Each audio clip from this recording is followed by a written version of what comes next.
Hello everyone, it's Hino here and welcome back to another video. As you all know, the new year is just around the corner and War Thunder gave us some new content in the form of Operation Winter. But let's take a look at some vehicles that could come to the game in 2022. If you have any specific vehicle you want to take a look at, feel free to let me know in the comments. Let's start off the list of America. The Combat is American IFV based on the M2 Bradley. It was a prototype that aimed to increase the IFV's firepower by introducing a new 45mm autocannon that used case-telescoped ammunition. There was also a later version that was planned to be equipped with a 60mm gun. This IFV improves on the gun-based firepower, but in return loses its ATGM launcher. Obviously, it also retains the downside of other Bradleys, such as the large size and ineffective armor. Germany could get the Marder too, an IFV with pretty unique armament setup. The Rheinmetall RH-503 is a bi-caliber autocannon, capable of switching between 35mm and 50mm barrels. As this IFV was designed in the early 90s, it has an excellent fire control system, including funnels, laser rangefinder, and a stabilizer.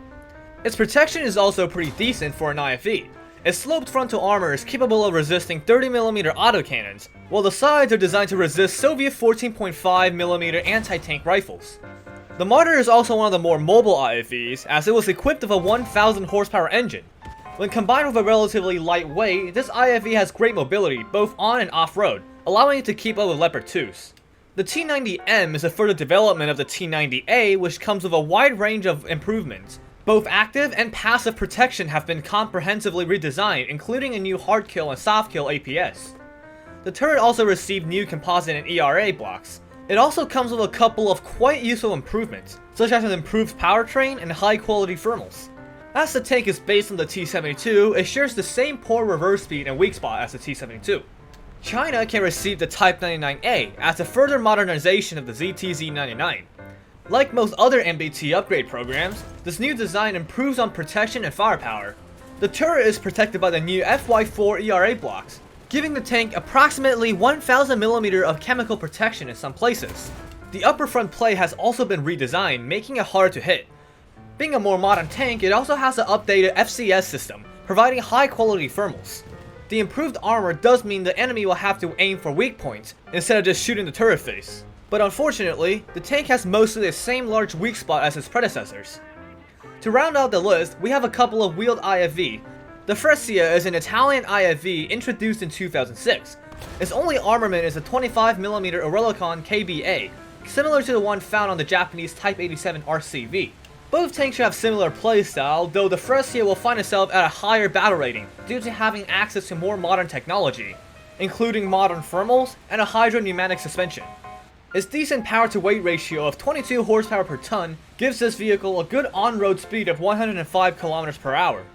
The drawback of this light tank is its lack of ATGM and poor off-road performance due to its wheeled chassis.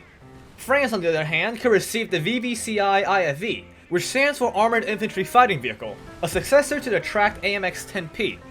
Its main armament is the MA-11 25mm autocannon with a fire rate of 400 rounds per minute. The gun fires standard NATO ammunition, including high explosive, Sabot, and APFSDS rounds. Its mobility should be slightly worse than the Froscia I mentioned earlier, due to the tank being powered by a less powerful 550 horsepower diesel. It has a maximum speed of 100 km per hour on roads. Overall, there aren't too many additions left for tanks, as some nations such as Japan and Italy already have their most modern MBTs in the game. There are a few IFVs left for these nations, but I expect that Gaijin will want to stretch out their addition in order to keep the players returning to the game. However, as most of the top tier jets are from the 1970s, there are still plenty of new fighters for Gaijin to add. So check out this video here on jets that could come to War Thunder in 2022.